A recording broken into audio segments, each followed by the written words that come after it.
For 10 years, my sister excluded me from every luxury family vacation, claiming I was too poor and boring to fit their image. When she discovered my secret multi-million-dollar beachfront estate and demanded the keys, I prepared a rejection that would dismantle her entire facade. This is where the story truly begins, and you won't want to miss what happens. Make sure you're subscribed to see it through to the end. We're always curious. Where in the world are you all watching from today? Let us know in the comments. The silence in my apartment was usually my sanctuary, the quiet space where I created worlds and voices for other people. But that Tuesday, the silence felt heavy, suffocating, and thick with a fever that had been burning through me for 3 days. I was curled up on my sofa, wrapped in 2 blankets, shivering despite the thermostat being set to 75 degrees. My throat felt like it had been scrubbed with steel wool, and my head pounded with a rhythm that made opening my eyes a deliberate, painful effort. I reached for my phone, not to work, but simply to distract myself from the aches in my joints. I just wanted to see something mindless, a recipe video, a cat meme, anything to pass the time until the next dose of ibuprofen kicked in. My thumb hovered over the social media icon. I hesitated. I knew I shouldn't look. I knew, historically, that opening that app during a holiday week was an act of emotional self-harm. But the fever made me weak, and curiosity is a cruel instinct. I tapped the screen. The first image that loaded was a high-definition, sun-drenched nightmare. It was a group selfie. The water behind them was that impossible, crystalline blue that you only see in travel brochures for the Maldives or Bora Bora. There was a white yacht, gleaming under the tropical sun. And there, crowded into the frame, grinning with brilliant white teeth and clinking flutes of champagne, was my entire family. My sister Emma was front and center, wearing a wide-brimmed designer hat and oversized sunglasses, her arm draped possessively over her husband, Andrew. My niece, Tabitha, and nephew, Cameron, were posing with peace signs in the background, looking tan and happy. Even my parents were there, looking younger than they had in years, holding cocktails and laughing at something off camera. The caption read, "Annual Family Reset. Nothing matters more than making memories with the people who mean the most. Family first, blessed yacht life." I stared at the screen until the pixels seemed to blur. Family first. I let the phone slip from my fingers onto the rug. The thud sounded incredibly loud in my empty living room. I hadn't even known they were going away. Usually, there was at least a courtesy lie, a vague mention of we might go camping, or we're just doing a staycation this year. But this was a full-blown, 5-star luxury excursion, planned, booked, and executed without a single word to me. I wasn't just uninvited, I was erased. I tried to swallow, but the pain in my throat flared, sharp and hot. Tears pricked my eyes, not from the sickness, but from the sudden, crushing weight of isolation. I was lying here, unable to even make myself soup, while the people who shared my DNA were halfway across the world, toasting to family unity. It wasn't the first time, it was the 10th year in a row. But this time, seeing the sheer extravagance of it, the deliberate exclusion felt different. It felt surgical. They hadn't just forgotten to ask, they had made a choice that I didn't belong in that picture. I closed my eyes, the image of Emma's triumphant smile burned into my retinas. I pulled the blanket tighter, shivering violently now. I was alone, completely and utterly alone. And as the fever dreams began to take over, mixing with the reality of my rejection, I realized something that chilled me more than the illness ever could. The betrayal was worse than the diagnosis itself. The fever broke 2 days later, leaving me weak, hollowed out, and possessed by a cold, crystalline clarity. I spent the morning scrubbing my apartment, needing to purge the smell of sickness from the air. As I wiped down the granite countertops of my kitchen, countertops in an apartment my family had never bothered to visit because it was too far out of the way, I replayed the last decade in my mind. It had started subtly. 10 years ago, when I was 28, I had made the decision to quit my corporate marketing job to pursue writing full-time. To Emma, Andrew, and my parents, This was synonymous with unemployed. They saw me sitting at coffee shops with a laptop and assumed I was destitute. They saw me wearing comfortable clothes instead of power suits and assumed I had given up on life. Caroline is just finding herself, Emma would say to relatives at Christmas, her voice dripping with patronizing sweetness. She's living a very simple life right now, very budget conscious. The first exclusion hap. Pen that summer. They went to Cancun. When I found out, Emma had laughed, waving a manicured hand. Oh, sweetie, we didn't invite you because we knew you couldn't afford the buy-in. It was $2,000 a head just for the resort. We didn't want to embarrass you by asking. I had accepted that. I was struggling then. But the next year, it was a ski trip to Aspen. You don't ski, Andrew had said, clapping me on the shoulder. And frankly, Caroline, you're a bit quiet. The evenings are for partying. You'd be bored stiff. Boring, that became the label. Boring and broke. As I scrubbed a stubborn coffee stain off the counter, I laughed, a dry, humorless sound. If only they knew. They didn't know that my simple life was a fortress of solitude I needed to work. They didn't know that the little writing gigs I mentioned were actually ghostwriting contracts for some of the biggest CEO memoirs and celebrity thrillers on the New York Times bestseller list. They saw me driving a 5-year-old Honda Civic and assumed I couldn't afford a Tesla. They didn't know I had over $2 million sitting in a diversified index fund portfolio, or that my boring nights in were spent managing a growing real estate holding company I had established under an LLC. I was boring because I was busy building an empire they couldn't comprehend. My phone buzzed on the counter. It was Emma. I stared at the screen. They must be back. The Family First tour was over. I picked up, putting it on speaker as I aggressively dried a plate. Hello, Emma. Caroline, oh my God, you sound terrible, Emma's voice chirped, sounding anything but concerned. Are you sick? Recovering, I said shortly. How was the trip? Oh, you saw the photos? She didn't even sound guilty. It was magical. Honestly, you would have hated it. So much walking, so much heat. Andrew got us onto this private yacht, and we drank champagne for 6 hours straight. It was very loud, very high energy. Definitely not your scene. Right, I said, gripping the dish towel. Not my scene. Anyway, she continued, barely taking a breath. We brought you a magnet. We're coming by to drop it off and maybe grab a quick lunch.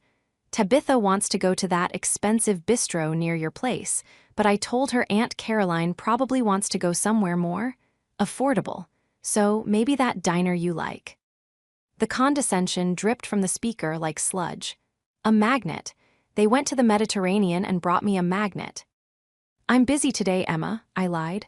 Deadlines. Always working for pennies, she sighed. All right, well, we'll catch you next week. Oh, and Caroline, try to get out more. You're turning into a hermit. It's depressing to watch. She hung up before I could respond. I stood there in my kitchen, the silence rushing back in. A hermit, depressing, pennies. I looked around my apartment. It was nice, yes, but it was modest. It was the camouflage I had worn for a decade. But as I looked at the magnet on my fridge, a souvenir from a trip I had taken solo to Kyoto last year, fully paid for in cash, I felt a shift in my chest. I walked over to my home office and unlocked the bottom drawer of my desk. I pulled out a thick manila envelope that had arrived via courier while I was delirious with fever. I hadn't opened it yet. I slit the top with a letter opener and slid the contents out onto the mahogany desk. It was a deed to a property on Exuma in the Bahamas, not a timeshare, not a rental. A 6-bedroom, beachfront villa with a private infinity pool, a guest house, and direct access to a sapphire blue lagoon. I had bought it outright 3 weeks ago as a celebration for closing a 6-figure book deal. I ran my fingers over the embossed seal on the document. Boring, I whispered to the empty room. Broke. They thought they knew who I was. They thought they understood the hierarchy of our family, Emma the queen, Andrew the king, and Caroline the jester begging for scraps. But they had forgotten one crucial thing. The quietest person in the room is usually the one listening the hardest, and the one holding the keys. To understand why the exclusion hurt so much, you have to understand what I gave up for them. When I was 22 and Emma was 26, our parents went through a brutal financial rough patch. Dad lost his business, and the bank was threatening foreclosure on the family home. Emma was pursuing her acting career in Los Angeles at the time, which mostly involved spending money we didn't have on headshots and acting classes she never attended. I was the one who moved back home. I was the one who took a night shift job at a warehouse, stacking boxes until my hands bled, contributing every single cent of my paycheck to the mortgage so Mom and Dad wouldn't lose the roof over their heads. I did that for 2 years. Emma never sent a dime. In fact, she would call home crying about how hard her life was, and Mom would secretly worry her money I had put in the account for groceries. When I confronted Mom about it back then, she had just sighed, patting my hand. "Caroline, you're so strong, you can handle the burden. Emma, she's delicate, she needs more support. She's special."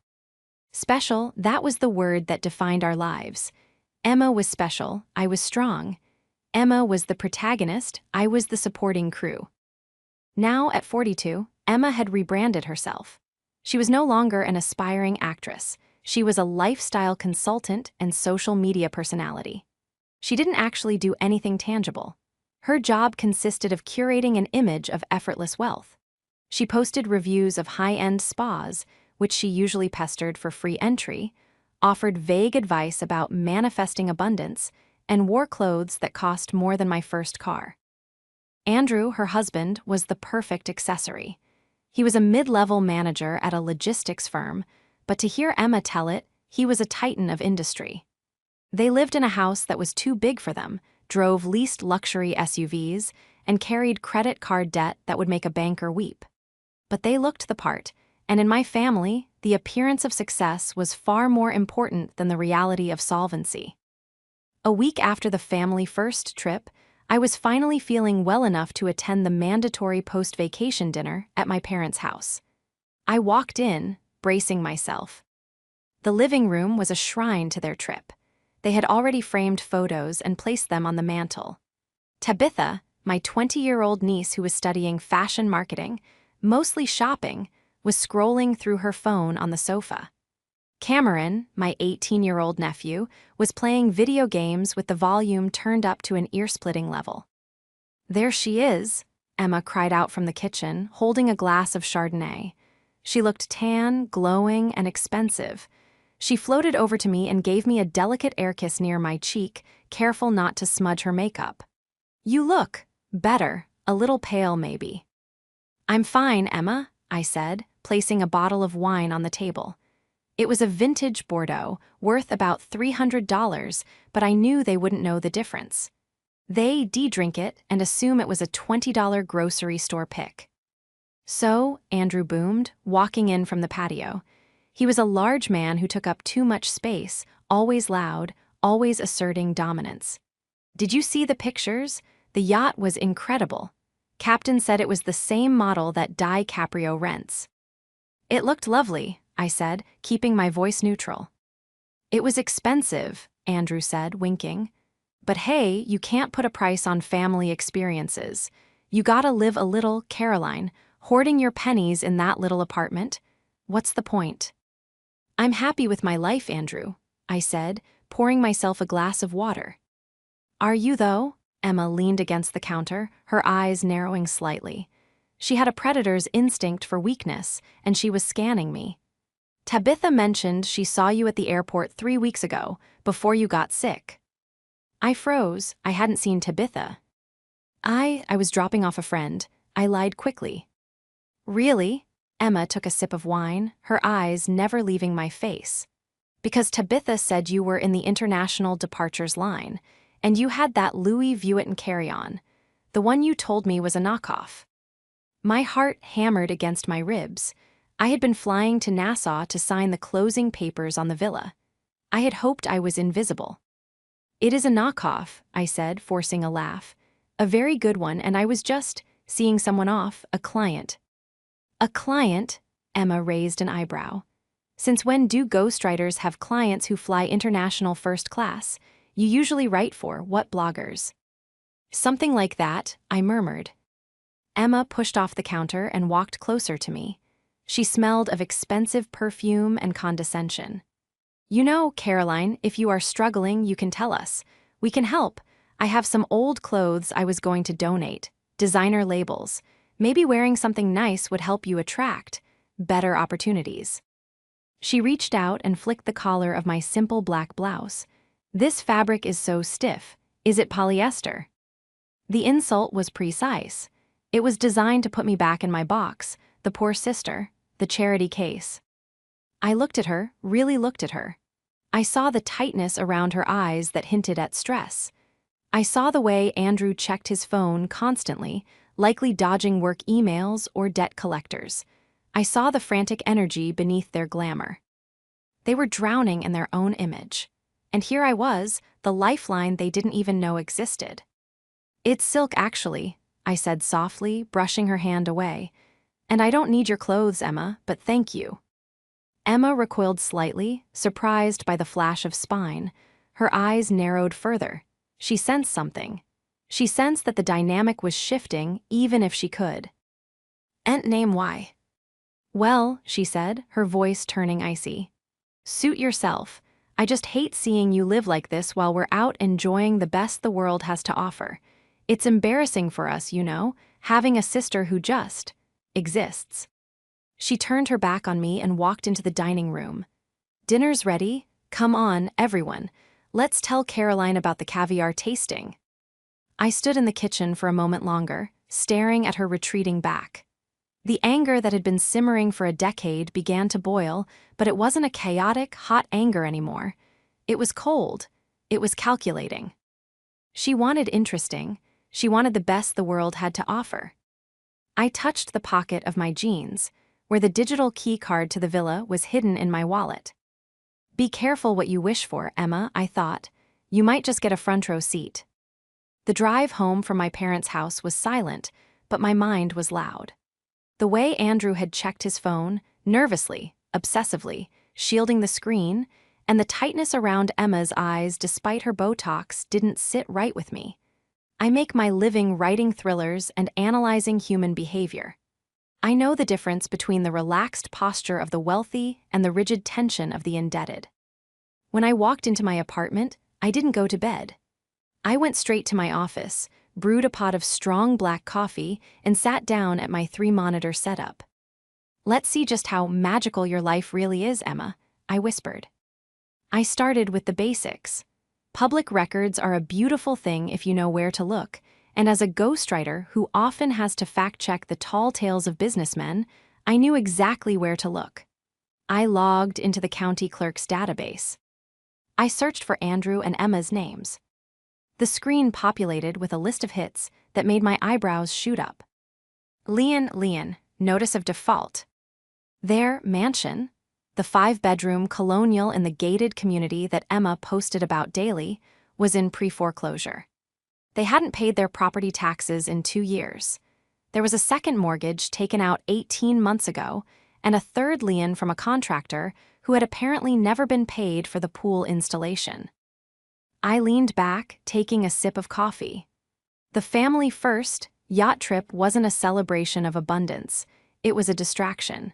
It was the equivalent of a magician waving a colorful handkerchief with one hand while the other hand picked the audience's pocket. But why now? Why the sudden, aggressive pressure for me to dress better and attract opportunities?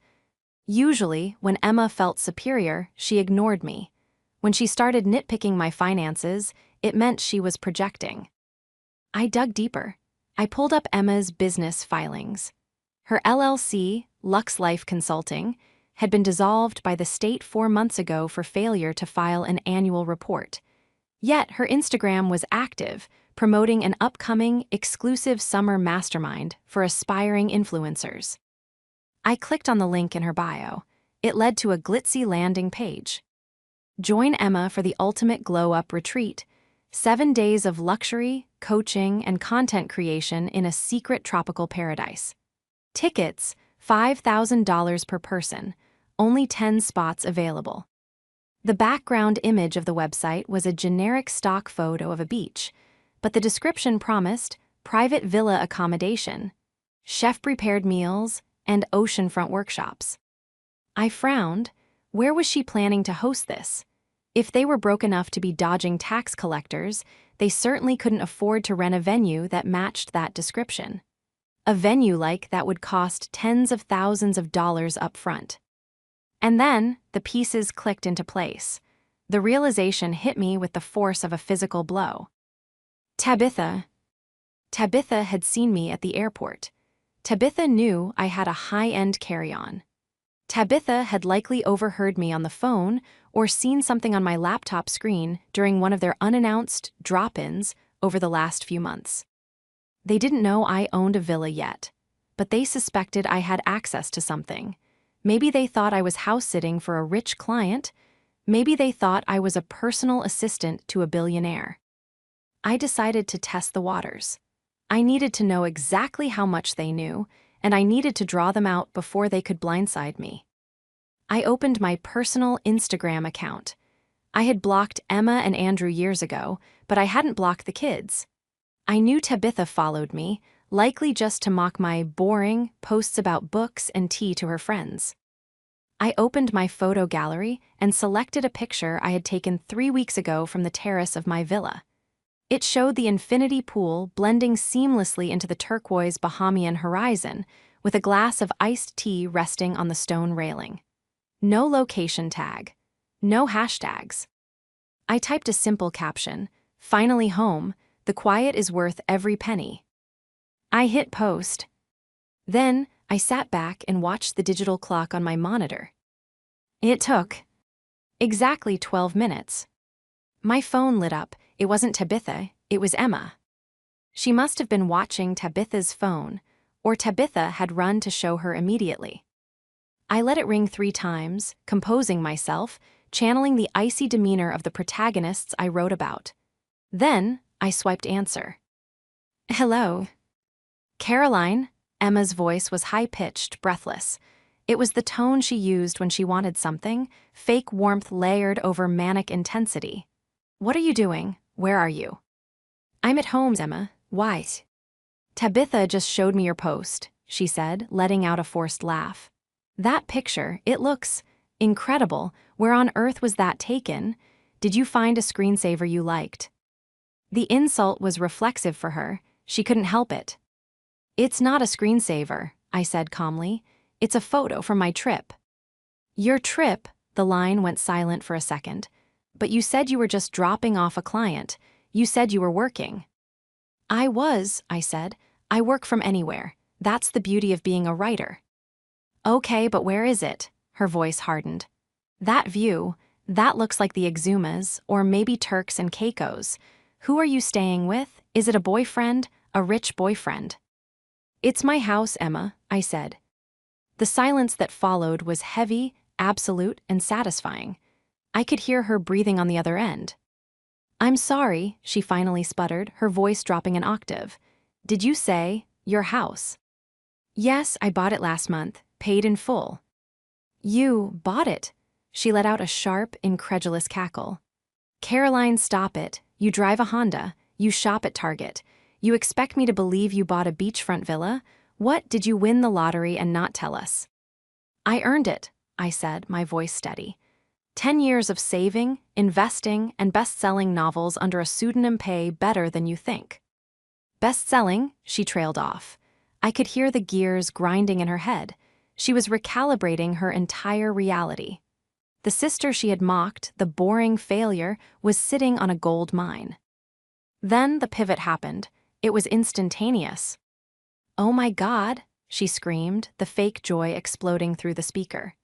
"Caroline, this is amazing. Why didn't you tell us? We've been so worried about you, thinking you were struggling, and you've been hiding this huge success.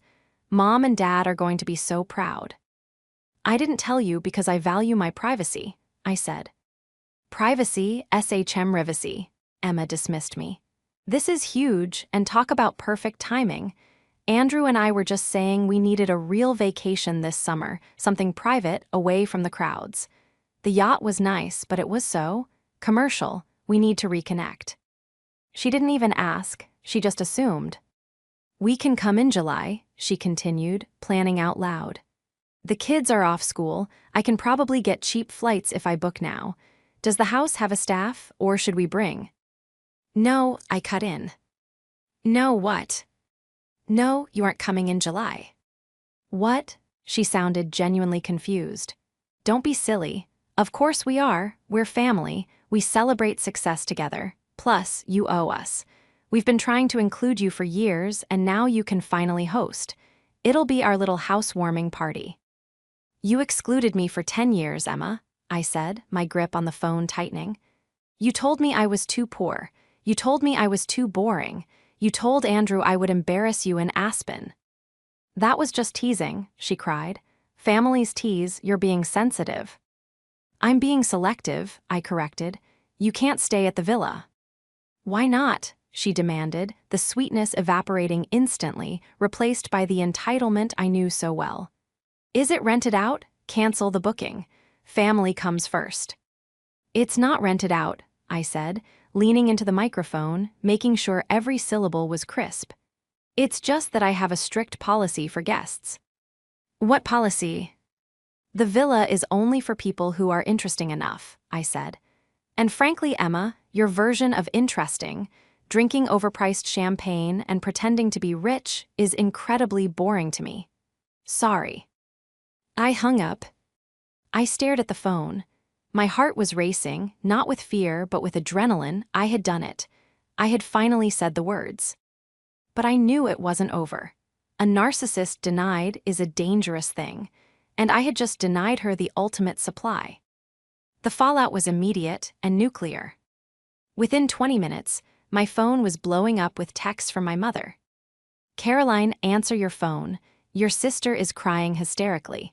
How could you be so cruel? We are coming over. I muted the notifications. I wasn't going to let them ambush me in my own home. Instead, I went back to my research. Emma's reaction on the phone had been too desperate.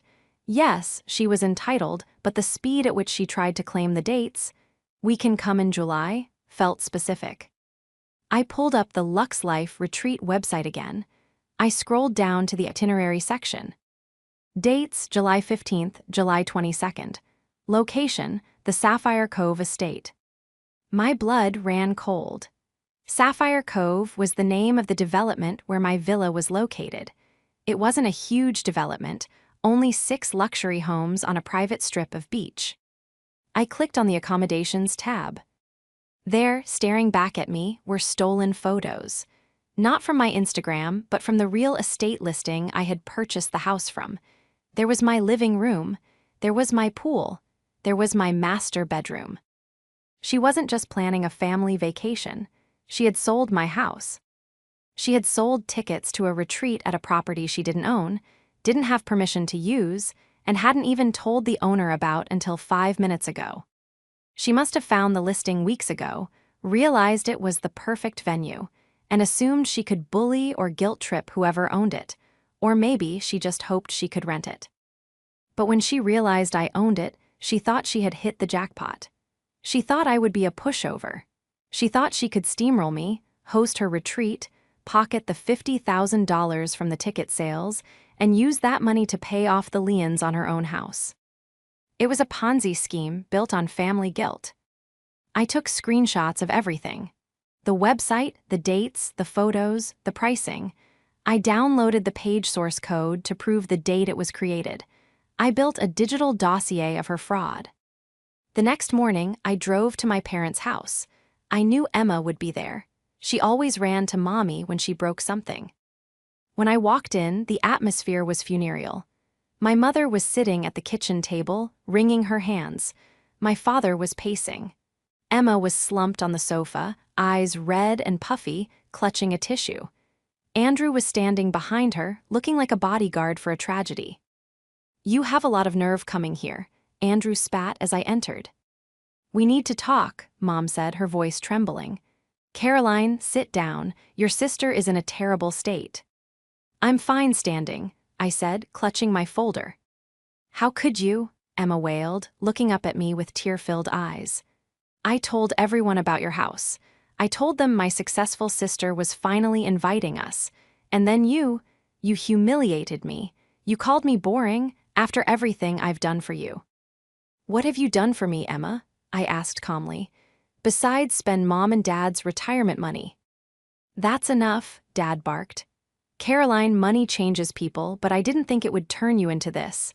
This monster. Your sister is family. If you have a house, family is welcome. That is the rule. It's not just a house, Dad, I said, and it's not just a vacation. She's just jealous, Emma shrieked. She's always been jealous of my life, my friends, my career. She wants to hoard it all for herself so she can feel superior. I don't care about your career, Emma, I said, but the Federal Trade Commission might.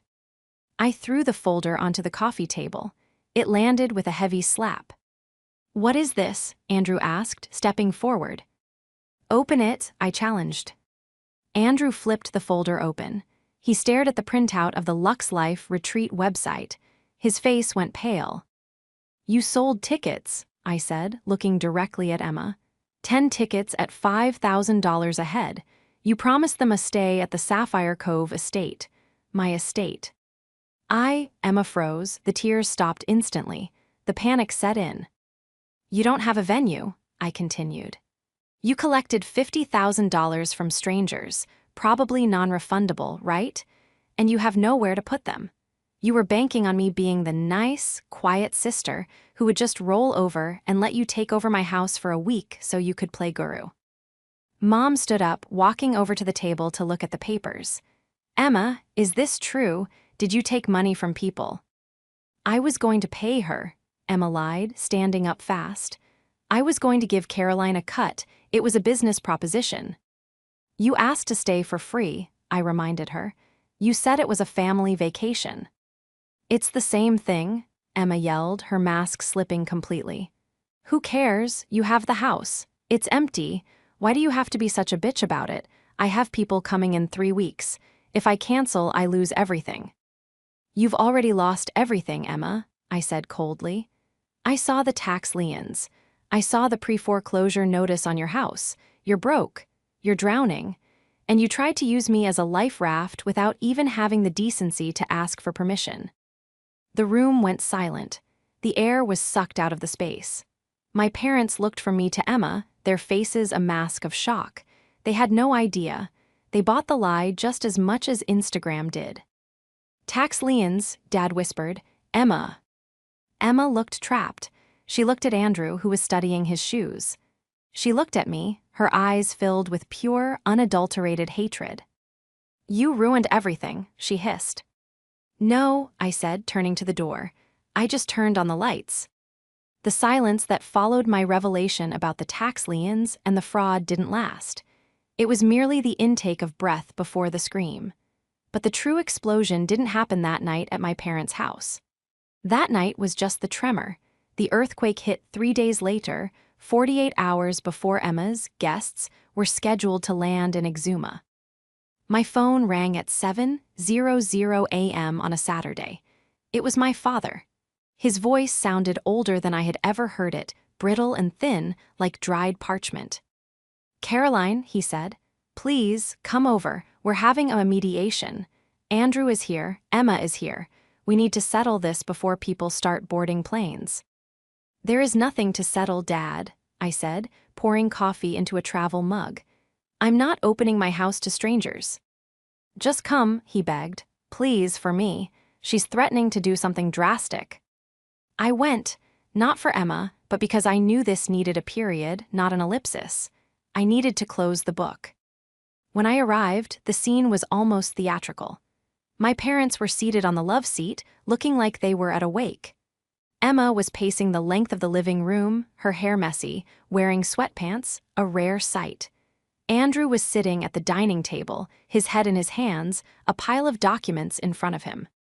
She's here, Emma shouted the moment I walked in. She pointed a shaking finger at me. The saboteur arrives. Sit down, Emma, Dad said wearily. I won't sit down, Emma shrieked. Do you know what time it is? I have 10 women, high net worth women, influencers with millions of followers, packing their bags right now. They are expecting a private villa. If I tell them the venue is canceled, they will destroy me online. They will sue me. My brand will be dead. She turned to me, her eyes wild. Caroline, you have to give me the code, just for 1 week. I will clean it myself. I will pay you every cent of profit I make.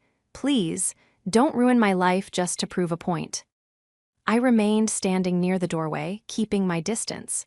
I'm not ruining your life, Emma. You sold a product you didn't own. That's fraud. If I let them in, I become an accessory to your scam. It's not a scam if you just say yes, she screamed. It is a scam, Andrew's voice boomed from the table.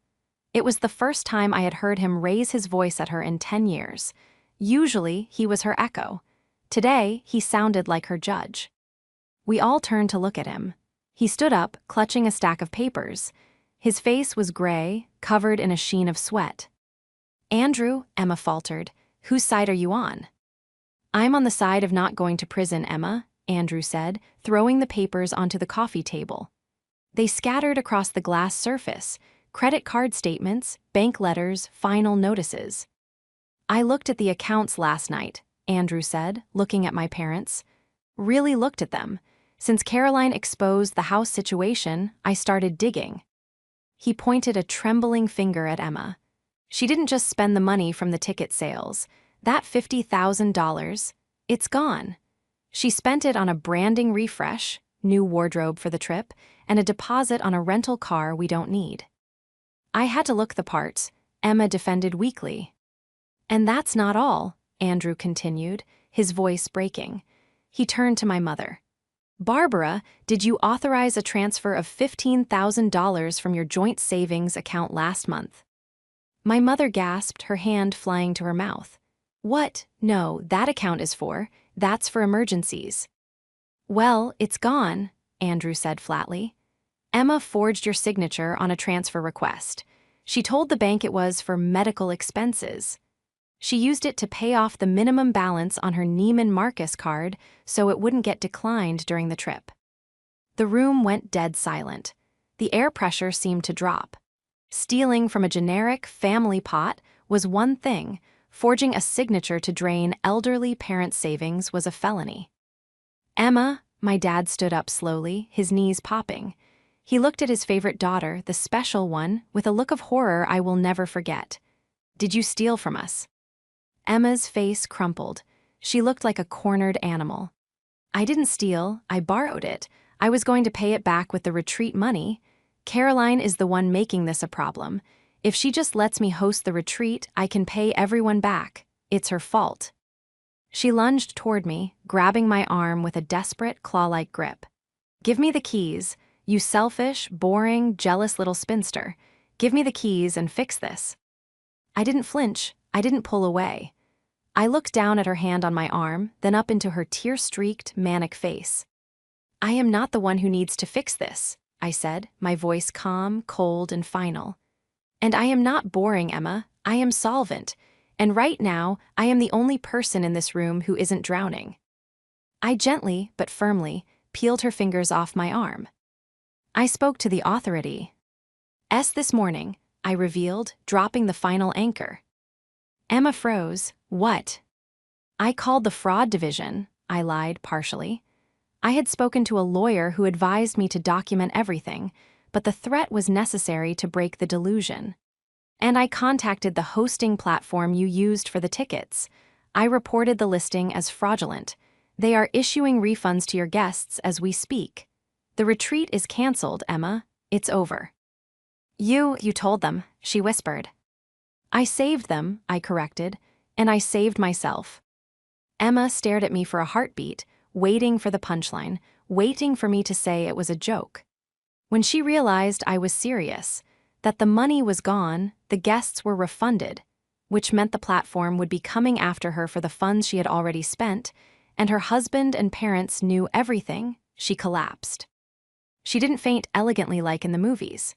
She just slid down to the rug, sobbing ugly, guttural heaving sobs, curling into a ball like a child. Andrew looked down at her, disgust warring with pity on his face. He looked at me. I didn't know about the forgery, Caroline, I swear. I know, I said. But you knew about the lifestyle. You enjoyed the yacht, Andrew. You drank the champagne. He nodded, defeated. Yeah, I did. My father walked over to the window, turning his back on Emma. My mother sat weeping silently into her hands. The golden child had fallen, and she had shattered everything on the way down. The unraveling of Emma's life was fast, brutal, and entirely self-inflicted. With the retreat canceled and the ticket platform demanding immediate repayment of the $50,000, Emma and Andrew had no choice but to file for Chapter 7 bankruptcy. The mansion was foreclosed upon 3 months later. They moved into a 2-bedroom rental apartment on the edge of town, a stark cry from the gated community they had staked their identity on. Andrew didn't leave her, which surprised me, but the dynamic of their marriage shifted permanently. He took control of the finances. Emma was forced to get a job, a real job. She's currently working as a receptionist at a dental office. I hear she hates it. I hear she has to wear scrubs. I hear she tells people she's just helping out a friend who owns the practice, but everyone knows the truth. My parents were the ones who surprised me the most. For weeks after the confrontation, they were distant. The shame was too thick. They had enabled a monster for 40 years, feeding her entitlement while starving me of validation. Facing that reality is harder than facing bankruptcy. But one evening in late August, I was on the terrace of my villa in Exuma. The sun was setting, painting the sky in violent shades of violet and orange. The ocean was a sheet of glass. I was writing, working on the final chapter of my next thriller, when my phone buzzed. It was a text from Mom. We are so sorry, Caroline, for everything. We were blind. We are selling the house to pay back what Emma took and to pay off the rest of the debt she tricked us into. We are moving into a condo. It will be smaller, but it will be ours. A second text followed. You are not boring. You are the rock. We love you. I stared at the screen, listening to the gentle lap of the waves against the shore. I didn't reply immediately. I took a sip of my wine, an excellent vintage, paid for in cash, and let the words settle. Validation is a tricky thing. When you've craved it for decades, getting it feels less like a triumph and more like a relief. I didn't need them to think I was interesting anymore. I knew I was. I invited Tabitha and Cameron to the villa for spring break the following year, without their parents. When they arrived, they were awkward at first, expecting the Aunt Caroline they had been told about, the boring spinster.